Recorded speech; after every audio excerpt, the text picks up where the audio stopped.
Nanginginig ang kamay ng isang lalaking nasa katanghaliang gulang habang mahigpit na hawak ang kanyang cellphone. Sa screen, umilaw ang isang pangalan, Nanay. Kakaibang liwanag ang dulot ng mga letrang yon sa madilim na loob ng sasakyan.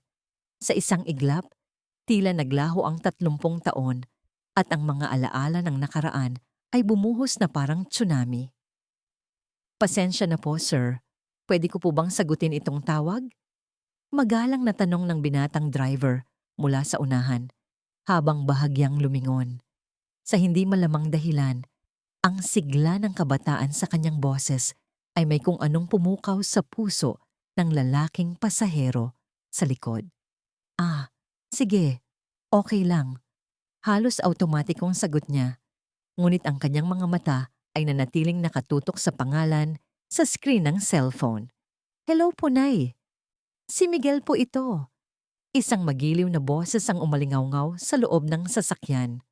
Opo, pauwi na po ako galing Pampanga. Inihatid ko lang po yung pasahero ko papuntang Maynila. Siguro po mga 1 oras pa at makakauwi na ako. Mula sa speaker, narinig ang boses ng isang babae. Miguel, anak, nag-iingat ka ba sa pagmamaneho? Ang layo niyan, nag-aalala si nanay sa'yo. Sa sandaling marinig ang boses na yon, halos maputol ang hininga ng lalaki sa likurang upuan. Kahit 30 taon na ang lumipas, hindi nagbago ang malinaw na tinig na yon. Ang boses na kahit pilitin niyang kalimutan ay hinding-hindi niya malilimutan. Ang boses ng babaeng minahal niya noong kanyang kabataan. Ang pangalang Pampanga ay nanatili sa kanyang isipan. Sa bayang yon, sila nagkakilala. Nagsama sa maikling panahon ng kanilang pagsasama bilang mag-asawa. At doon din sila naghiwalay. Pati ang pangalang Aurora, na matagal na niyang ibinaon sa kaibuturan ng kanyang puso, ay isang mahalagang bahagi ng kanyang mga alaala. Ngunit sa sandaling ito, ang higit na nakapagpagulo sa kanya ay ang binatang driver sa kanyang harapan. Ang profile ng mukha nito na nasisinagan sa rearview mirror. Ang mga mata, ang paraan ng pagngiti, at maging ang magalang na pagyuko, lahat ay pamilyar sa kanya sa isang paraang hindi maipaliwanag. Para siyang tumitingin sa isang salamin ng panahon, isang nakakagulat na pakiramdam na parang nakikita niya ang kanyang sarili 30 taon na ang nakalipas. Huwag po kayong mag-alala, Nay. Ligtas po akong magmamaneho. Malapit na po akong makauwi. Puno ng pagmamahal at pag-aaruga ang boses ni Miguel para sa kanyang ina. Nang matapos ang tawag, bumalik ang katahimikan sa loob ng sasakyan. Tanging ang ugong ng makina habang binabagtas nila ang expressway ang maririnig. Naramdaman ng lalaki ang hindi pangkaraniwang bilis ng tibok ng kanyang puso. Ito ba ay isang simpleng pagkakataon lamang o mayroon ba talagang bagay na tinatawag na tadhana?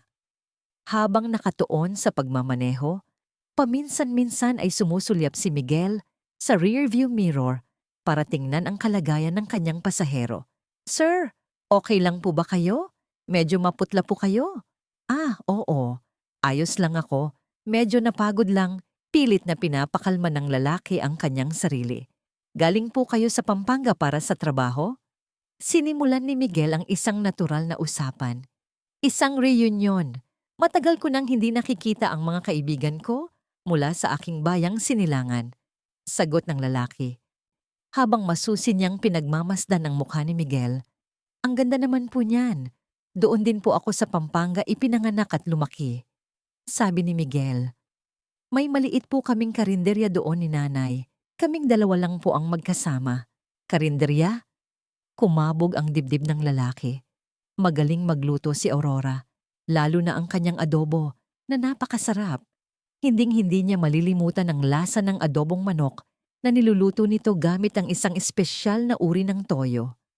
Hindi ba mahirap mag-isang magmaneho? Sanay na po.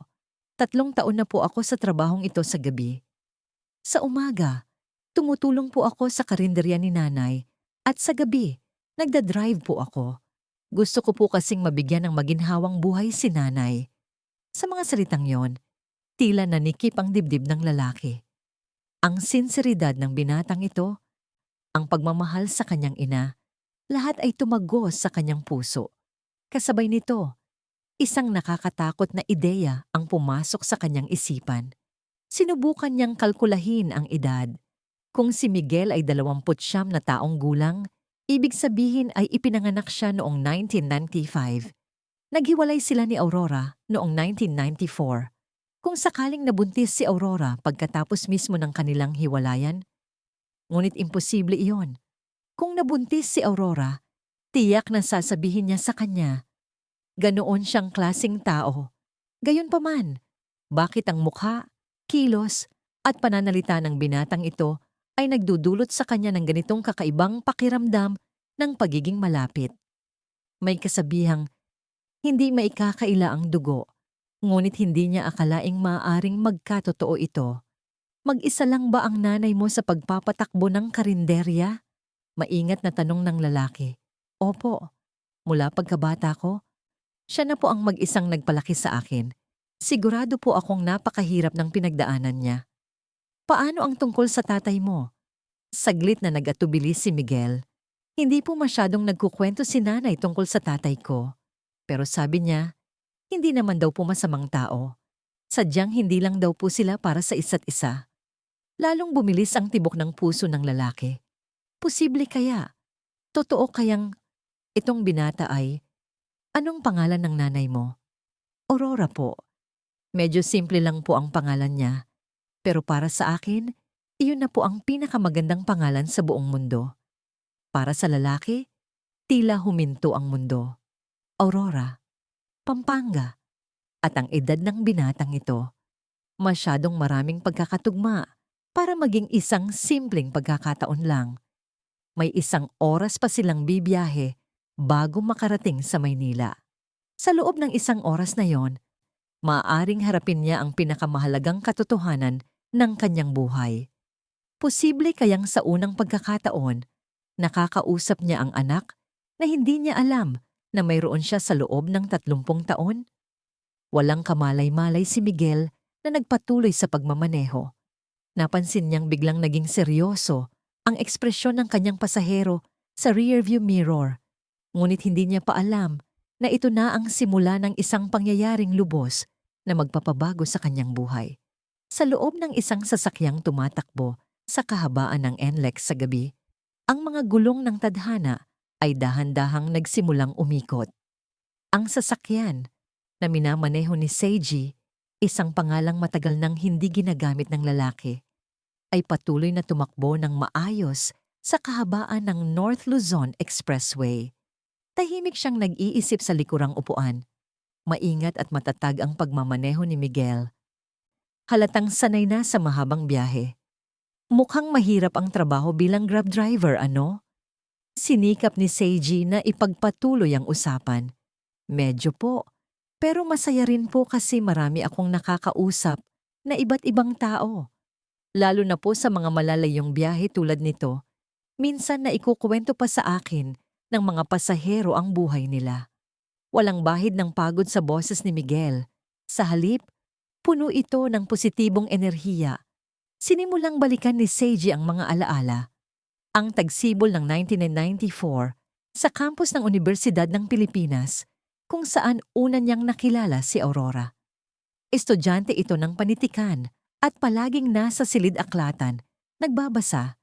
Siya naman ay nasa economics, nangangarap na magtrabaho sa isang malaking kumpanya sa Makati. Nagkakilala sila sa isang university fair.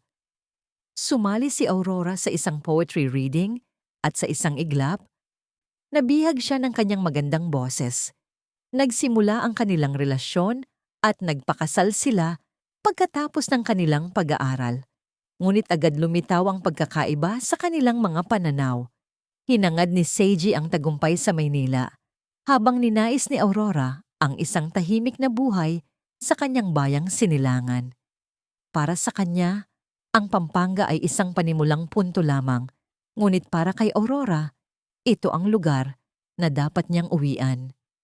Ang kanilang 8 buwang pagsasama ay nagtapos sa masakit na katotohanang hindi tugma ang kanilang mga pangarap.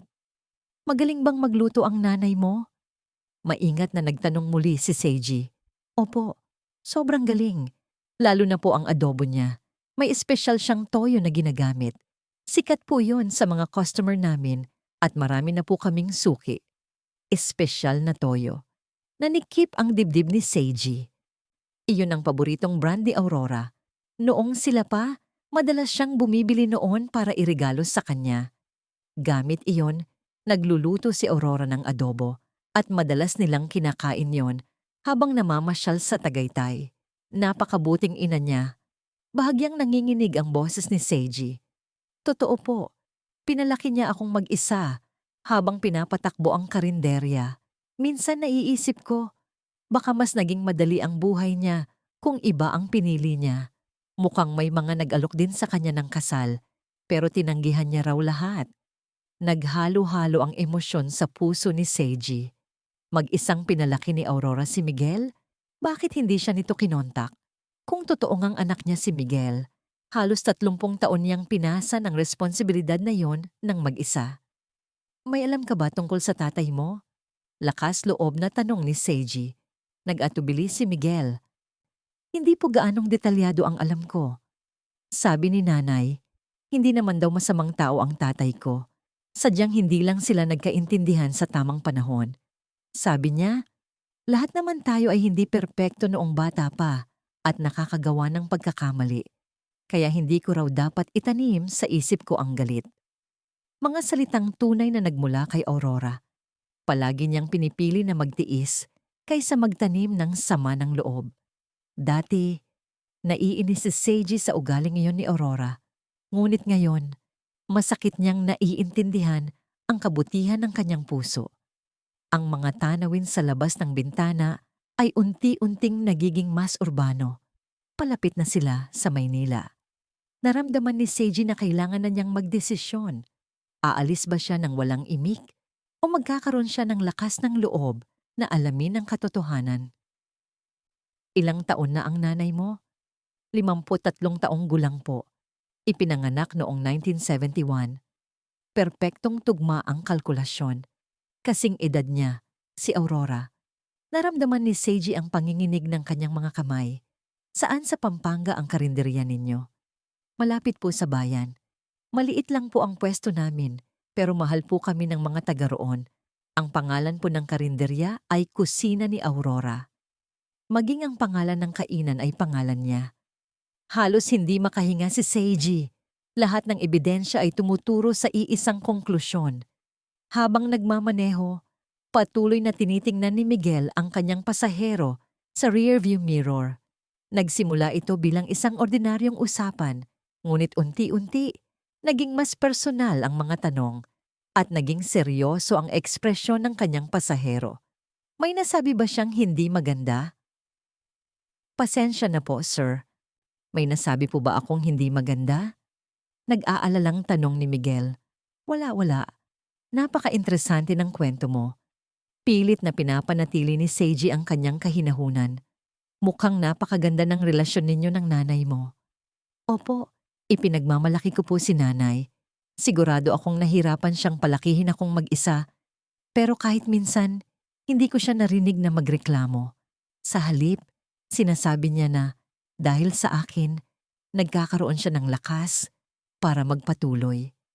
Nagsimulang mamuo ang luha sa mga mata ni Seiji. Kung totoong ang anak niya si Miguel, gaano kalaking paghihirap ang pinagdaanan ni Aurora nang mag-isa. At ang binatang ito, napakabuti ng kanyang paglaki. Pumasok na ang sasakyan sa Balintawak at natanaw na ang mga ilaw ng Maynila. Mga 30 minuto na lang at makakarating na sila. Nahaharap si Seiji sa pinakamahalagang desisyon ng kanyang buhay. Kung totoong may tadhana, marahil ang gabing ito ang patunay. Ang pamilyang nawala sa kanya 30 taon na ang nakalipas ay tila muling magtatagpo sa loob ng iisang sasakyan. Bumigat ang hangin sa loob ng sasakyan. Sa kaibuturan ng kanyang puso, halos sigurado na si Seiji, ngunit kailangan pa rin niya ng huling kumpirmasyon. Ang binata bang ito ay tunay niyang anak o lahat ng ito ay isang malaking pagkakataon lamang. Miguel, pasensya na sa tanong, pero kailan ang kaarawan mo? Nanginginig ang boses na tanong ni Seiji. Sa December 15 po, magti-30 na po ako. Walang kamalay-malay na sagot ni Miguel. Nagsimulang magkalkula si Seiji sa kanyang isipan. Naghiwalay sila noong Abril ng 1994, pagkatapos ng halos 8 buwan Disyembre. Kung nalaman ni Aurora na buntis siya bago o pagkatapos mismo ng kanilang hiwalayan, perpektong tumutugma ang panahon. Kahit nanginginig ang mga kamay, sinubukan ni Seiji na manatiling kalmado. Ngunit sa loob-loob niya, may nararamdaman siyang gumuguho.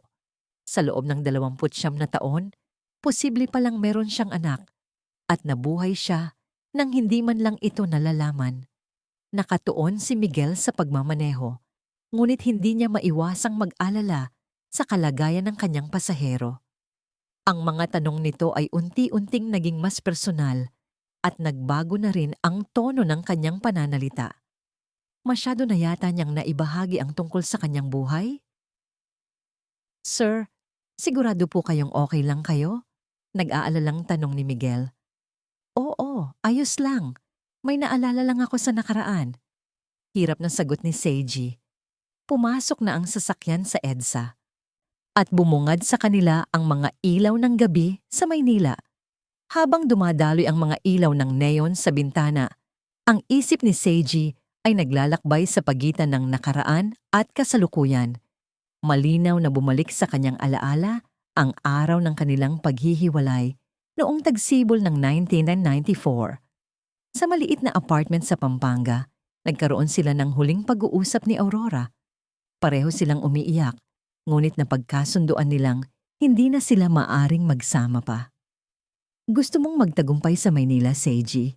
Ako naman, gusto ko lang ng tahimik na buhay dito. Dapat na tayong maglakad sa magkaibang landas. Ang mga salitang yun ni Aurora ay nananatili pa rin sa kanyang pandinig. Palagi niyang iniisip ang kapakanan ng iba. Mas inuuna niya ang pangarap ng iba kaysa sa sarili niyang damdamin. Kung nalaman lang ni Seiji noon na buntis si Aurora, ano kaya ang ginawa niya? Tatalikuran ba niya ang kanyang pangarap sa Maynila para manatili sa Pampanga para sa kanyang pamilya? O susubukan niyang buuin ang isang pamilya dahil lang sa responsibilidad na maaaring maging sanhi ng kalungkutan para sa lahat? Anong klaseng tao ang nanay mo noon? Sinadya ni Seiji na gamitin ang salitang noon para itago ang kanyang pagkakakilanlan. Mabait po at matatag. Noong bata po ako, tinutukso ako ng ibang mga bata dahil wala akong tatay. Sabi ni nanay, iba-iba ang anyo ng pamilya, anak. Ang mahalaga ay ang pagmamahal at pag-aalaga natin sa isa't isa. Puno ng malalim na pagmamahal at paggalang para sa kanyang ina ang boses ni Miguel. May naikwento ba siya tungkol sa tatay mo? Minsan po, nakatingin siya sa malayo at bumubulong. Kumusta na kaya siya? Sana masaya siya ngayon. Hindi po siya mukhang nagagalit. Sa halip, parang nag-aalala pa siya. Nanikip ang dibdib ni Seiji. Hindi pala siya kinamumuhian ni Aurora. Sa katunayan, iniisip pa rin pala siya nito. Kung sakaling magpakita ang tatay mo, anong gagawin mo? Lakas loob na tanong ni Seiji. Nag-isip sandali si Miguel bago sumagot. Sa totoo lang po, halo ang nararamdaman ko. May bahagi sa akin na nagtatanong kung bakit niya kami iniwan. Pero tulad ng itinuro ni nanay, lahat ng tao ay may kani-kaniyang dahilan. Kung magkikita kami, gusto ko munang pakinggan ang kanyang panig. Sa mga salitang yon, hindi na napigilan ni Seiji ang kanyang mga luha. Gaano kahinog ang pag-iisip ng binatang ito? Sa kanyang edad na 29, hindi niya maiwasang humanga sa kabutihan ng kanyang pagkatao. Napakabuti ng iyong pananaw, nanginginig na sabi ni Seiji. Dahil po iyon sa pagpapalaki ni nanay, itinuro niya sa akin na mas mahalagang subukang umunawa kaysa magtanim ng galit.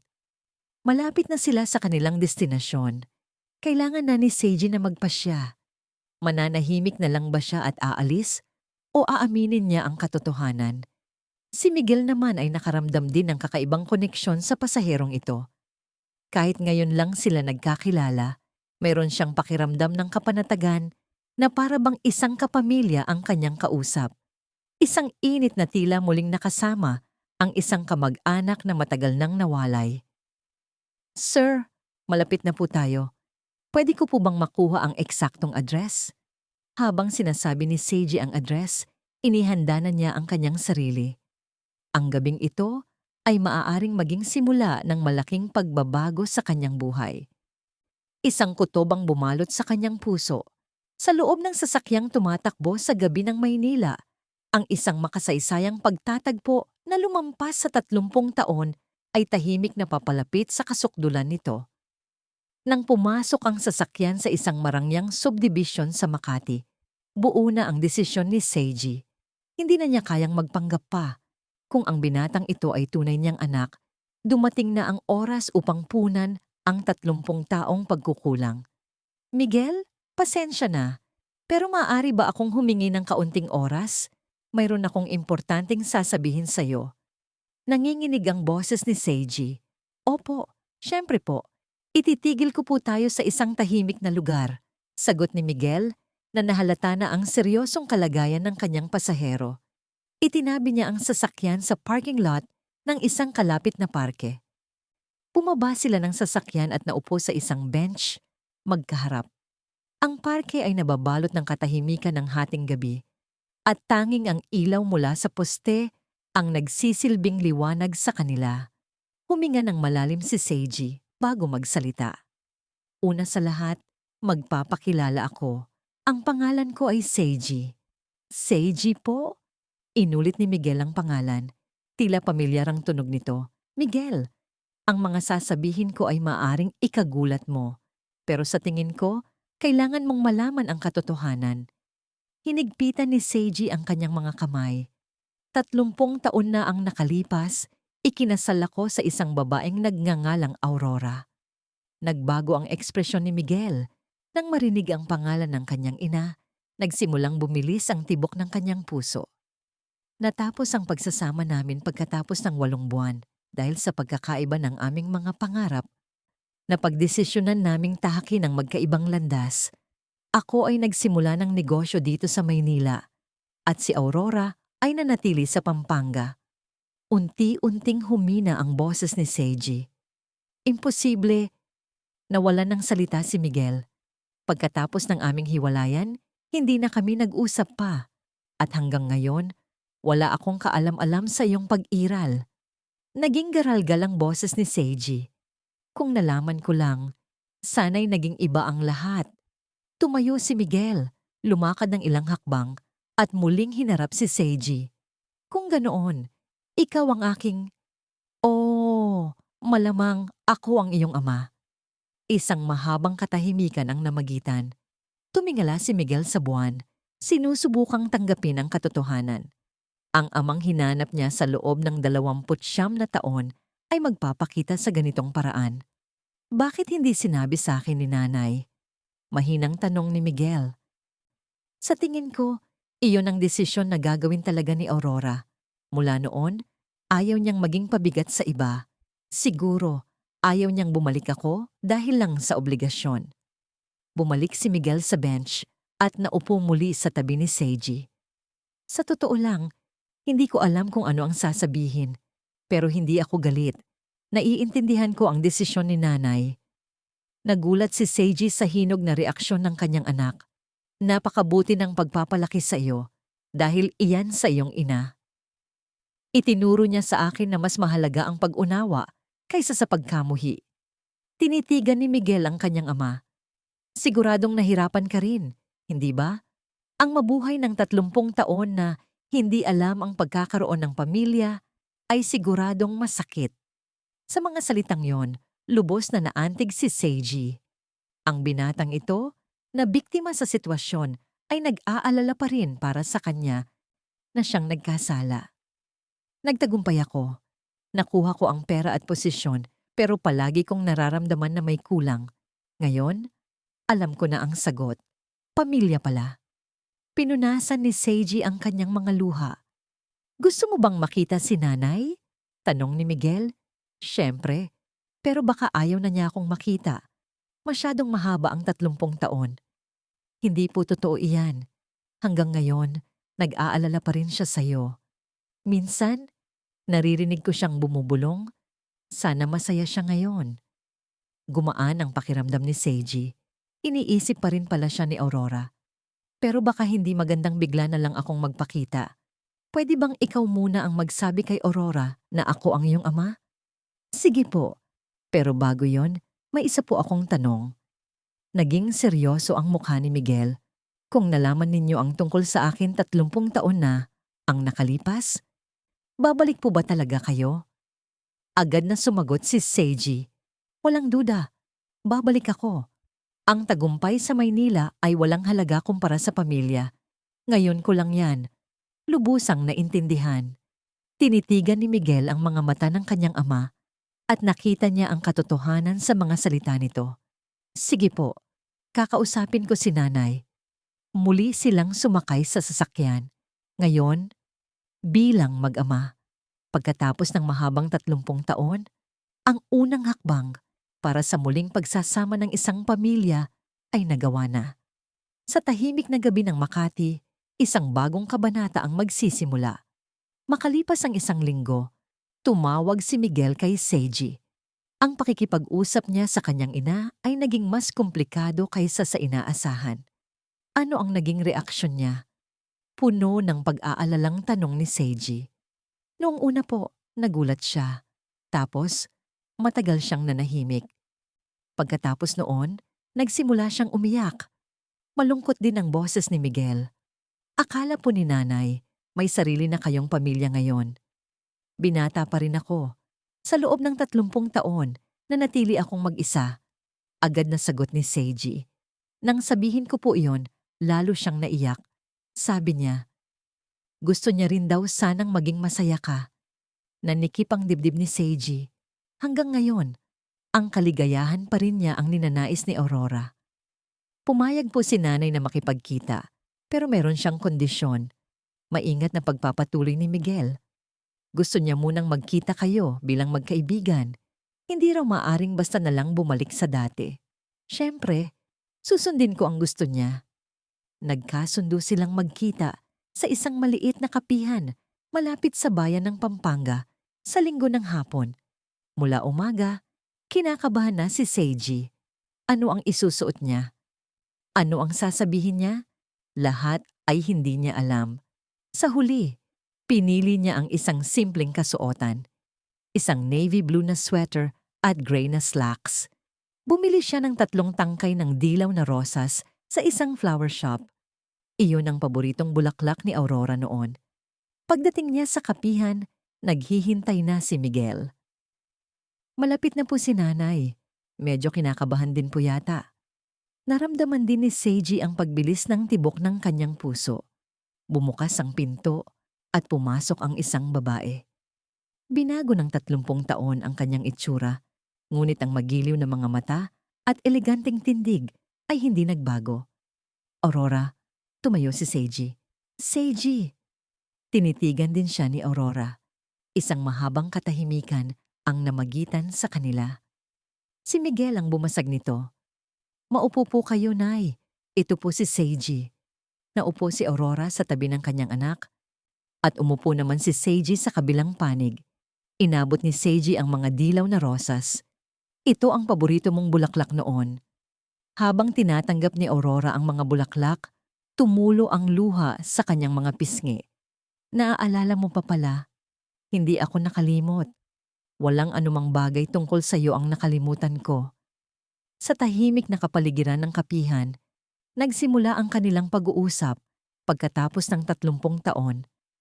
Narinig ko kay Miguel, mag-isa ka pa rin daw hanggang na ngayon. Nagsalita si Aurora. Oo, hindi ko naisip na magpakasal sa iba. Tapat na sagot ni Seiji. Bakit?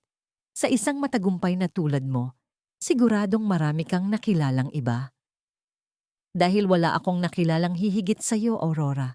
Ayaw kong ikumpara sila sa iyo, pero hindi kita makalimutan. Isang komplikadong ekspresyon ang gumuhit sa mukha ni Aurora. Ganon din ako. May ilang beses na inalok ako ng kasal pero tinanggihan ko lahat. Tahimik na nakikinig si Miguel sa usapan ng kanyang mga magulang. Malinaw na mahal pa rin nila ang isa't isa. Aurora, bakit hindi mo sinabi sa akin ang tungkol kay Miguel? Marahang tanong ni Seiji. Ayokong maging pabigat sa'yo. Naisip ko na walang magiging masaya kung babalik ka lang dahil sa obligasyon. Kung nalaman ko lang, agad akong babalik. Ang tagumpay sa Maynila ay walang kahulugan kumpara sa pamilya. Pero noon, desidido kang abutin ang iyong mga pangarap. Naisip ko na wala akong karapatang humadlang doon. Tumayo si Seiji at lumuhod sa harap ni Aurora. Sa loob ng 30 taon, patawarin mo ako. Patawad dahil iniwan ko kayong mag-ina. Seiji, tumayo ka. Nakatingin ang mga tao. Natatarantang sabi ni Aurora. Hindi ako tatayo hanggat hindi mo ako pinapatawad. Inilagay ni Miguel ang kanyang kamay sa balikat ng ama. Itay, tumayo na po kayo. Hindi po galit si nanay. Umiiyak ding nagsalita si Aurora. Ako rin ay may kasalanan. Dapat sinabi ko sa'yo. Nagyakapan silang tatlo, ibinabahagi ang sakit at hindi pagkakaunawaan ng 30 taon. Ang ibang mga customer sa kapihan ay mainit na pinanood ang muling pagsasama ng pamilya. Mula sa araw na yon, nagsimula ang isang bagong relasyon. Linggo-linggo, bumibisita si Seiji sa Pampanga at tumutulong sa tindahan ni Aurora. Unti-unti, silang tatlo ay nagiging isang tunay na pamilya. Lumipas ang 3 buwan at unti-unting lumalim ang relasyon ni Seiji at Aurora. Tuwing katapusan ng linggo, bumibisita si Seiji sa Pampanga para tumulong sa kusina ni Aurora. Ang kanilang mga usapan, na noong unay alanganin, ay naging mas natural na. Isang linggo ng hapon, nang mahina ang tao sa tindahan, tinanong ni Aurora si Seiji. Seiji, may isang bagay akong gustong itanong. Alam mo ba ang tungkol sa perang ipinapadala sa aking bank account buwan-buwan sa loob ng 12 taon? Umiling si Seiji. Wala akong kaalam-alam. Mayroon bang tumutulong sa'yo? Hindi nagpakilala. Nagsimula ito noong papasok na si Miguel sa high school. Dahil doon, napag-aral ko si Miguel sa kolehiyo. Komplikado ang ekspresyon ni Aurora. Nag-isip din si Miguel. Nagtataka rin po ako noon. Pero dahil tinatanggap ni nanay, naisip kong may dahilan siya. Napaisip si Seiji. Magkano ang halaga? Iba-iba bawat buwan, pero nasa pagitan ng 10,000 hanggang 30,000 piso. Ang nagpapadala ay mula sa isang bangko sa Maynila. Bukod doon, wala nang ibang impormasyon. Mula sa Maynila? Kumunot ang noo ni Seiji. Baka ang nanay ko. Ang iyong ina? Nagulat si Aurora. Pumanaw na siya 5 taon na ang nakalipas, pero noong nabubuhay pa siya, may mga hindi maipaliwanag na gastos sa aming budget. Kahit tanungin ko ang aming accountant, sinasabi lang niyang utos iyon ni Mama at hindi niya maibigay ang detalye. Umuwi si Seiji sa kanilang lumang bahay para halongkatin ang mga gamit ng kanyang ina. Sa ilalim ng isang lumang aparador, natagpuan niya ang tala-arawan nito. Habang binubuklat ang mga pahina, isang entry mula sa tagsibol ng 2012 ang nakakuha ng kanyang pansin. Nakita ko sa istasyon ng bus sa Pampanga ang isang binatang kamukhang-kamukha ni Seiji. Ang mga matang yon, ang ngiting yon, walang duda. Kailangan kong alamin. Habang nagpapatuloy sa pagbabasa, natuklasan niyang nalaman ng kanyang ina ang tungkol kina Aurora at Miguel at nagsimula itong magpadala ng tulong ng palihim. Hindi alam ni Seiji na may anak siya. Hindi ko makita ang aking anak o apo. Ang sitwasyong ito ay responsibilidad ko rin. Ang tanging magagawa ko ay suportahan sila sa pinansyal. Sa huling pahina, nakasulat, napakabuti ng pagpapalaki ni Aurora sa kanyang anak. Si Miguel ay lumaking isang mabait at masipag na binata. Ipinagdarasal ko na balang araw, muling magkikita ang aming pamilya. Hanggang sa araw na yon, gagawin ko ang lahat ng aking makakaya. Dala ang talaarawan, bumalik si Seiji sa Pampanga. Nang ipakita niya ito kina Aurora at Miguel, pareho silang natulala. Ang iyong ina, umiyak si Aurora. Ang iyong ina pala ang tumutulong sa amin sa lahat ng panahong ito. Itinuring pala niya kayong tunay na pamilya. Napuno rin ng emosyon ang dibdib ni Seiji. Mahinang nagsalita si Miguel. Gusto kong magpasalamat kay Lola at gusto kong humingi ng tawad dahil sa amin napawalay ka sa kanya. Huwag mong sabihin yan. Inilagay ni Seiji ang kamay sa balikat ng anak. Masaya si Mama na tulungan kayo. Ang hiling niya ay maging masaya kayo. Noong weekend na yon, sabay-sabay silang tatlong dumalaw sa puntod ng ina ni Seiji. Sa harap ng puntod, sa unang pagkakataon, ay bumati si Miguel sa kanyang lola. Lola, si Miguel po ito. Pasensya na po kung ngayon lang. Gusto ko pong magpasalamat. Salamat po sa pagpapaaral sa akin sa kolehiyo at sa pagsuporta kay nanay. Yumuko rin ng malalim si Aurora sa puntod. Maraming salamat po. Ang inyong anak ay lumaking isang napakabuting tao. Mula ngayon, kami na po bilang isang pamilya ang magtutulungan. Pauwi mula sa sementeryo, sa unang pagkakataon ay naramdaman nilang tatlo na sila ay isang tunay na pamilya. Muling naramdaman ni Seiji ang lalim ng pagmamahal ng kanyang ina, habang si Aurora ay nakaramdam ng ginhawa na nasagot na ang matagal na niyang tanong. Si Miguel naman ay naantig na malaman na napakaraming taong nagmamahal sa kanya.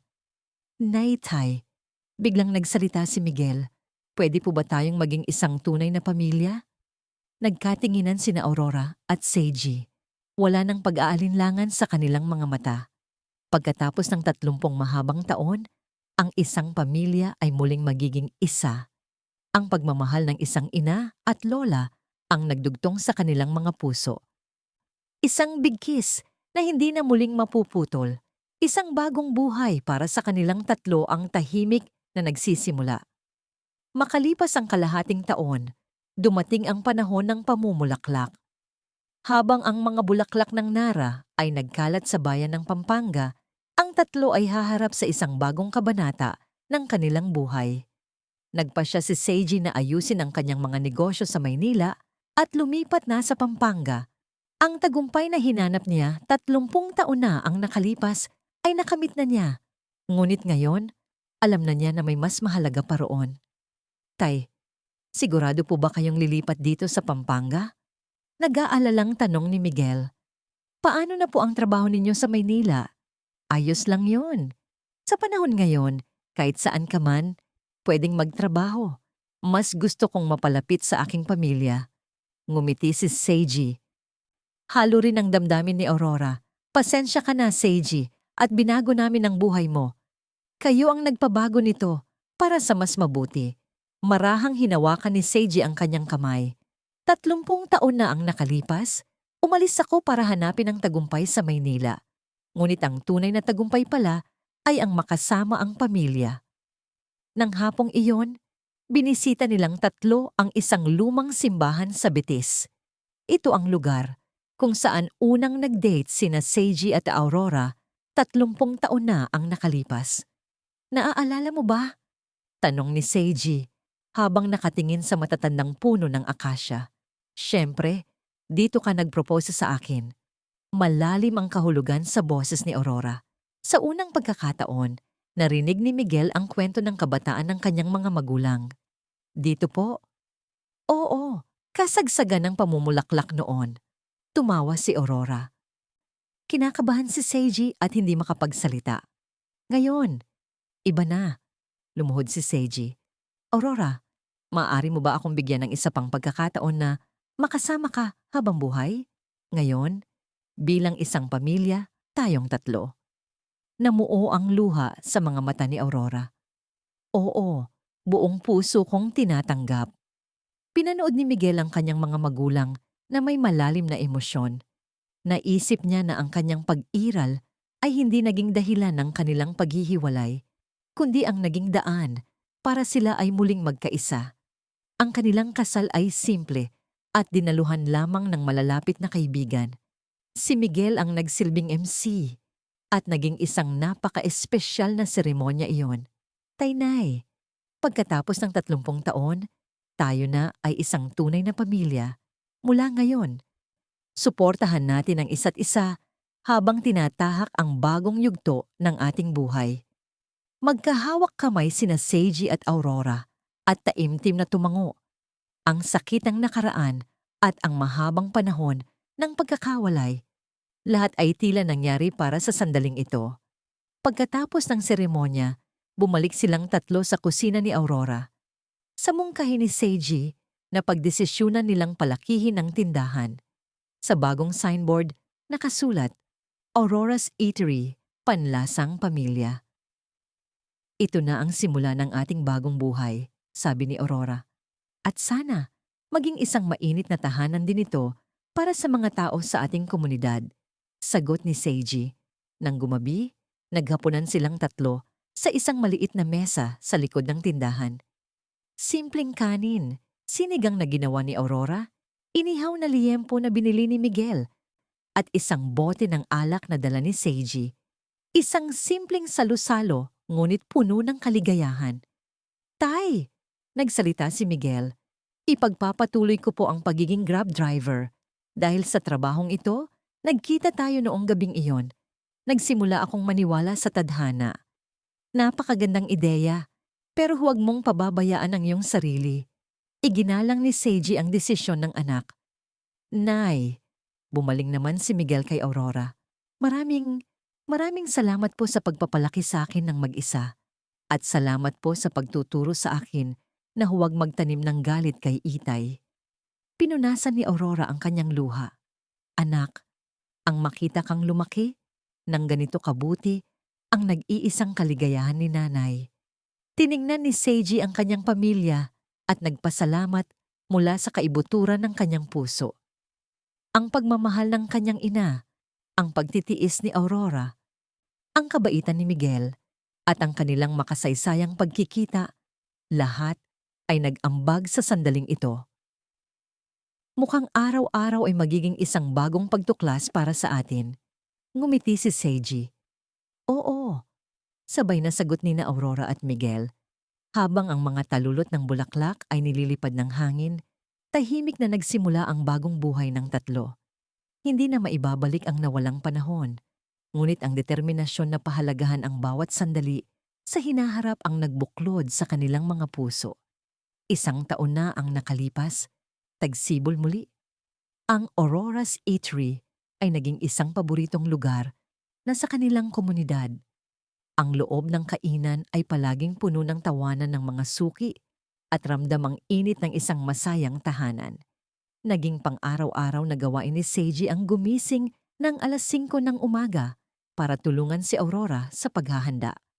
Isang payapa at makabuluhang buhay, malayong-malayo sa kanyang abalang buhay noon sa Maynila. Magandang umaga po, sabi ni Miguel. Kararating lang mula sa kanyang night shift bilang Grab driver. Welcome back, anak. Kumusta ang biyahe? Sinalubong ni Aurora ang anak. Mababait po ang mga naging pasahero ko, galing Pampanga hanggang Bulacan. Pero marami po silang naikwento sa akin. Walang bakas ng pagod si Miguel. Sa halip, puno siya ng sigla. Tinitigan ni Seiji ang kanyang anak habang nagtitimpla ng kape. Patuloy pa rin si Miguel sa kanyang trabaho sa gabi. Ngunit hindi tulad ng dati, mayroon na siyang kapanatagan dahil sa suporta ng kanyang pamilya. May kakaiba pong nangyayari kamakailan. Pagpapatuloy ni Miguel. Kapag nagmamaneho po ako, madalas napupunta sa pamilya ang usapan namin ng mga pasahero. Para bang ang karanasan ko ay may naibabahagi rin sa iba. Napakagandang bagay niyan, ngumiti si Aurora. Siguro, nararamdaman ng mga pasahero mo ang kabaitan mo.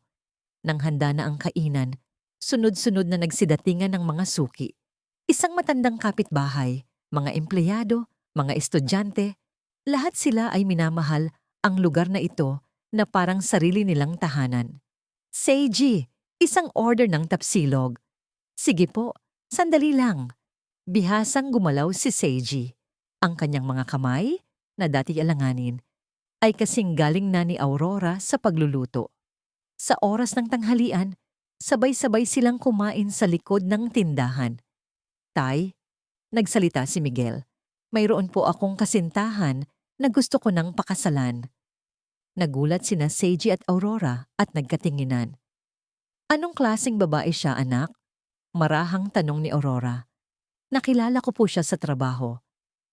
Isa po siyang nurse at napakabait niya. Naiintindihan niya rin po ang sitwasyon ng pamilya natin. Namula ang mukha ni Miguel. Napakagandang balita niyan. Tinapik ni Seiji ang balikat ng anak. Masaya kaming madaragdagan ng ating pamilya. Pero bago po iyon, may isa lang po akong gustong siguraduhin. Naging seryoso ang mukha ni Miguel. Tayo pong pamilya, mananatili po ba tayong magkakasama magpakailanman? Siyempre, sabay na sagot ni na Seiji at Aurora. Kung ganoon po, panatag na akong magpakasal. Gusto ko pong ipakilala sa kanya na mayroon akong isang napakabuting pamilya. Nang gabing iyon, muling binisita nilang tatlo ang lumang simbahan sa Betis. Wala na ang mga bulaklak, ngunit napakaganda ng luntiang kapaligiran. 1 taon na ang nakalipas, dito tayo nagsimula ng bagong buhay. Sabi ni Seiji. Ngayon, ipagdasal naman natin ang bagong buhay ni Miguel. Nag-alay ng kamay si Aurora. Sa loob ng simbahan, tahimik silang nanalangin. Pasasalamat para sa nawalang panahon. Pasasalamat sa himala ng muling pagkikita. At panalangin para sa kaligayahan sa hinaharap. Pauwi, sinabi ni Miguel. Naiisip ko po, hindi po aksidente na nagkita tayo ni Itay noong gabing iyon.